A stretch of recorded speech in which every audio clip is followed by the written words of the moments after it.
How does one use the UDL checkpoints to address barriers in the learning environment? For our purposes, for the weekly weigh-in, and for your design of courses and materials, I suggest a three-step process. Step 1 is to consider what the nature of the barrier at hand is. In UDL, we suggest that there are three broad types of barriers. Barriers in how content is represented, in how individuals act or express themselves, or in how individuals engage with the learning or the learning environment. For example, if we look at this barrier, some students struggle with perceiving information in text-only formats, a very real and common barrier. The first thing I would ask is, which of the three domains is this barrier existing within?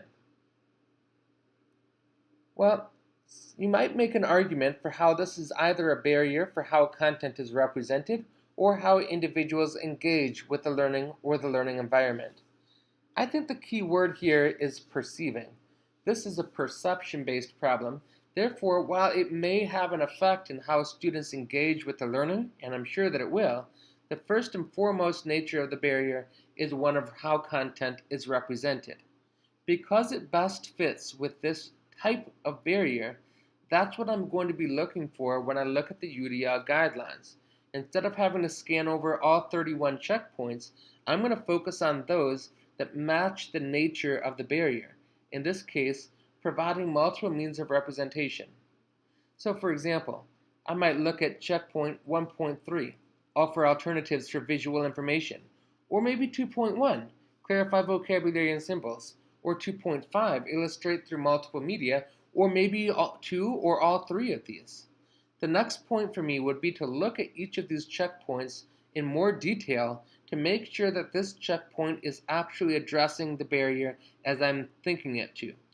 To do so, I suggest going on to udlcenter.org. Let me show you. So here I am at udlcenter.org. I've clicked on the UDL Guidelines 2.0. Here I have all of the principles and the 9 guidelines. If I'm looking, for example, at Principle 1.3 as one that I think might fit this barrier, I can look under Perception to find checkpoint 1.3.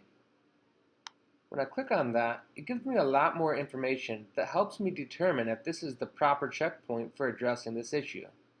Again, the barrier was that some students struggle with perceiving information in text-only format. I notice here that this does, in offering alternatives for visual information, include text. Though it also includes other things, it provides a special representation of text. And so clearly, this is recognizing that text does provide barriers, and this represents a way to address that barrier.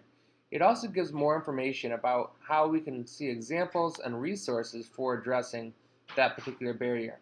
While many of these resources are geared towards K-12, some of them are still very useful in higher education, and it might be useful to take a look at those.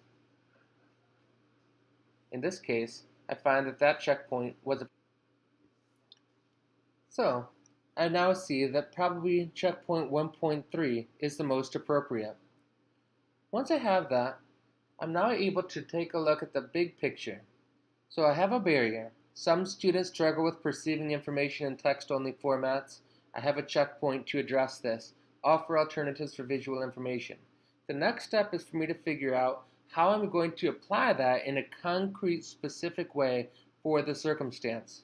So if I'm working on delivering content via text on Canvas, then maybe I could explicitly teach the use of Read and Write Gold and test it to ensure text-based materials on Canvas pages are readable by Read and Write Gold. This gives the power to the students to use Read and Write Gold to transfer text into audio representation whenever and wherever they want to on the Canvas course and elsewhere. This represents step 3. Determine an actionable, concrete way to apply the checkpoint. Notice how once I identified that representation was the nature of the issue, it's representation that follows all the way through. A representation barrier results in a representation checkpoint, and a strategy that changes how things are represented by providing multiple means of representation and giving the students the power to choose, am I going to read, am I going to listen, or both? that flexibility in the hands of the students is definitive of universal design for learning.